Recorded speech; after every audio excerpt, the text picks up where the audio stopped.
Hi, it's Alicia. I am back again to do another interview. Once again, I am a fourth year global studies major and Spanish minor at UC Santa Barbara. I've also been a member of the Students Against Sexual Assault nonprofit board for the past 2 years. Last year, I was the publicity coordinator, and this year, I am the community coordinator. I'm really excited to get the opportunity to be back to do another interview and get to interview you. So to start off, would you mind introducing yourself and talking a little bit about your involvements? Hi everyone, my name is Alex Leal Silva and I'm a fourth year at UC Santa Barbara, currently studying history of public policy. A couple of my involvements are that I'm the current chair of Lobby Corps, as well as a bunch of different organizations. I'm a tour guide on campus. I work in the external vice president of local affairs. Some of my passions include advocacy and organizing around basic needs, higher education in general, and sexual assault. Which is an issue that's very near and dear to my heart. And those definitely I would consider to be passions of mine, as well as things like reading and photography are both things that I also really love to do in my spare time. Could you talk a little bit more about your involvement with organizations like Lobby Corps and It's On Us? Did you see any intersection between the two? And also, how did your involvement in the two organizations relate to one another? I became involved with Lobby Corps my third year of college, actually. I was a lobby trainer, and this year I am honored to be the chair with my co-chair, Kaylin, and we run the organization together. And when I was a part of It's On Us, I sat on the student advisory board during my senior year of high school and was honored to serve as the only high schooler in the nation on that board, and then moved on to be a regional advisor for the states of Hawaii and California. As far as how they related to each other, I feel like they really did cover the two sides of advocacy, which is legislation and then community organizing. Lobby Corps is much more of a legislative-based organization designed to advocate for students and what they need and want to see on their campus, while It's On Us is much more about campus organizing. And my role as a regional advisor was to oversee all the colleges on California and Hawaii and help them set up organizations and chapters on their campus, facilitate events, and things of that nature. I definitely see an intersection between the two, and I think they complement each other very nicely. I don't think you can just do legislation or just do community organizing. It really has to be a two-point effort to get like some really strong work done. What has your involvement with these organizations taught you about the issue of sexual assault and the culture that surrounds sexual violence? And then also, what has lobbying for survivor-related legislation taught you about the issues that still need to be addressed, both at the legislative level and also within our community? If there is one thing that these organizations have taught me about the issue of sexual assault, is that it is much more prevalent than I think any of us who aren't involved in the issue realize. Personally, myself, I am a survivor of sexual assault and child sexual abuse, and it was something that weighed on me for over a decade. I was 3 years old when I became a survivor, and I finally was able to come forward and get help when I was 17. So it was something that I held on to for 14 years, 14 years, with a lot of shame and a lot of doubt and a lot of self-hatred. And it wasn't until I got involved with It's On Us and eventually all these other organizations like Lobby Corps that it taught me that I wasn't alone. Growing up, I always felt that way. I felt like no one could ever understand what it was like to be me, to go through what I had gone through. And there was a whole community of people. As depressing and sad as that is, there is a whole community of survivors and allies that are there to support each other and move towards a future in which sexual violence is not something that someone has to be afraid of or has to think about. It definitely taught me about the prevalence of this issue, that sexual violence does not discriminate. It affects all genders, all races, all sexual orientations, all religions, everyone and anyone, unfortunately. And it doesn't just affect the survivor, but the friends and the family and that community that they're in, because you're dealing with them. If the survivor is able to come forward and get help, you're dealing with a lot of pain and a lot of trauma and a lot of backlash and guilt. And so it goes far beyond the one act that we, construed as sexual violence. It becomes truly a culture, and it can completely take over somebody's life.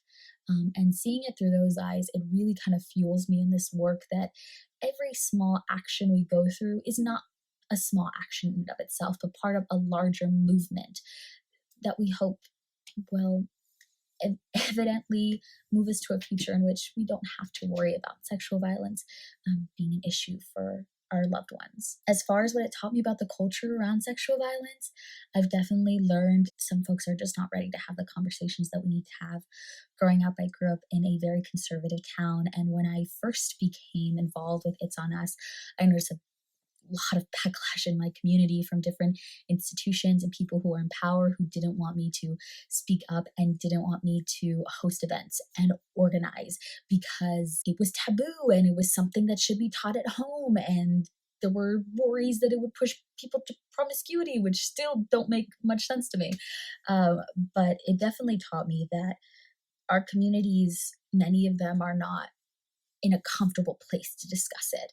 But that's why we have to discuss it, because whether or not we're comfortable talking about it, it's still happening. So it's incredibly important that we push that boundary. And I think that It's On Us and Lobby Corps gave me the tools, the strategies, and the confidence to be able to do that. Lobbying for survivor-related legislation has exposed the incredible amount of holes that exist in our system.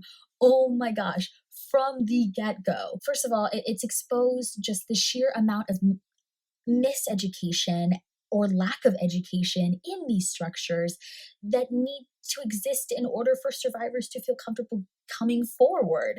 We have, cultures in police stations where they're just not properly trained to deal with that type of issue. Our court systems, like, there are so many people and so many professions that need to be better educated on what it means to be dealing with a survivor. People need to know that when they're going to get help, that they will be able to get help, quality and adequate help.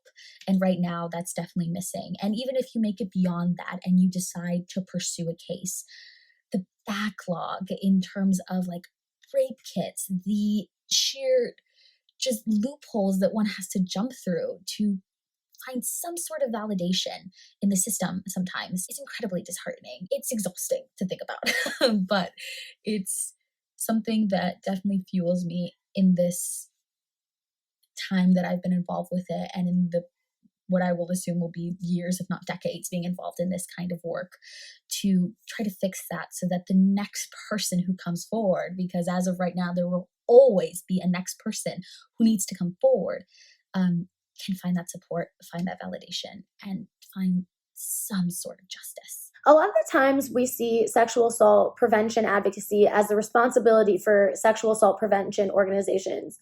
But you have been very committed to including advocacy for survivors in all of your involvements, including UCSB Lobby Corps, your AS campaign, and so on. Why do you believe it is important to discuss sexual assault in every sector? I believe it's very important to discuss sexual assault in whatever I'm doing, because it is such an intersectional issue. Like I mentioned earlier, it affects everyone. Literally everyone and anyone. It does not matter what you look like or who you are or how much money you have or your level of education or your social status. It does not matter. It affects so many people. Any form of violence cannot be tolerated in our communities. And I think we owe it to ourselves to allow our people to be safe. I try to include it because it is so important, because I don't feel that we have it right just yet. I think we're trying, and I applaud every legislator and police officer and teacher and psychologist and therapist and everyone who has done their job to try to support a survivor or create spaces in which they are supported. But we're still not there yet. There's still so much work that needs to be done. And it goes far beyond just legislation and advocacy. It's in the classroom, it's in the boardroom, it's everywhere. It's in the home. It's in the home. I'll say that we have a lot of work to do. So I will always try to incorporate it because we owe it to ourselves. We owe it to our people. We owe it to our kids. I have a 3-year-old niece. I am terrified that something could ever happen to her. And so for that little girl and all the little girls and little boys everywhere, I will continue this fight in everything that I do. In what ways do you think the UCSB community could do a better job at supporting and advocating for survivors, if you do believe that there is improvement to be made? This includes UCSB students, administration, professors, and even law enforcement. As far as how UCSB can do better, we really need to work on our transparency, we need to work on our accountability, and we need to work on our administrative channels. I think that the UCSB community in the past has shown that they have an immense amount of respect and support for survivors on campus. Do I think we could always do more? Yeah, of course, we could always do more. You know, I don't ever want to say that we're perfect. That's kind of a lame way to live. Like, you always want to be improving yourself a little bit. But I do think that our community of students, especially, and professors have shown that they really do care about survivors and they really do want to advocate for them. I think it tends to get lost institutionally. And that's just kind of the name of bureaucracy. Morality tends to kind of like in the middle of like intense bureaucracy. And we exist within an institution. And so I think that in terms of advocacy, it goes beyond just saying, I support survivors, but showing out to the rally, signing the petition, writing the letter, calling the administrator, and really being adamant and understanding that they do play a huge role in whatever action is taken. And we as students have such an incredible source of power in every single campus. The student body has an incredible source of power. So I think if we're able to really channel that, our advocacy efforts can be just that much more awesome. And for my final question, what is one thing that you would encourage others to do in order to show survivors support? I think that one thing others can do to support survivors is to be there and to listen open-heartedly and open-mindedly, which are two very different things. And I think it's okay to be honest with people, because I realize that when someone comes to you with that much pain, it's overwhelming. And you hurt because they hurt, because you care about this person. So I think it's okay to be honest with someone if you can't handle that for whatever reason. Maybe because of your own trauma, maybe you're just not at a place where you can handle that. And I know that if someone had said that to me, I wouldn't have been offended by it. I think I would have respected the person for being honest with me. But don't just then be like, I don't want to talk about it and go, then be like, I don't want to talk about it, but I'll walk with you to care. Or, I know somebody who works in like this org or does this, like maybe you can talk to them, or I'll go with you and we can sit together. If you don't feel like you can take on that emotional labor. But I think if you're able to, just listening means so much. You don't have to know what to do next. I think everyone worries that they need to know, well, then like we should do this and then this and then this, and we can call this, but it's okay. You don't need to know everything. I don't think Survivor expects that. And I think the last thing a survivor wants after that is like a checklist of things to do after they just kind of spilled their hearts to you. Just being a listening ear, a shoulder to cry on, a hand to hold, someone to hug. It's an incredibly powerful thing. Being there for someone is an incredibly important part of resistance. You can be a part of that resistance if you're just willing to listen. Thank you so much for taking the time to interview with me today. And also a huge thank you for all the work that you do advocating for survivors. And I'm excited to see what you do in the future and wish you luck with whatever comes next. Thank you so much for taking the time to interview me. This was an incredible honor. Thank you so much to SASA for the amazing work that they're doing. You are my dream come true. And I hope that in 5, 10, 15 years, for all the folks who are watching and SAS and everyone, I hope that we live in a world where this isn't really a thing anymore.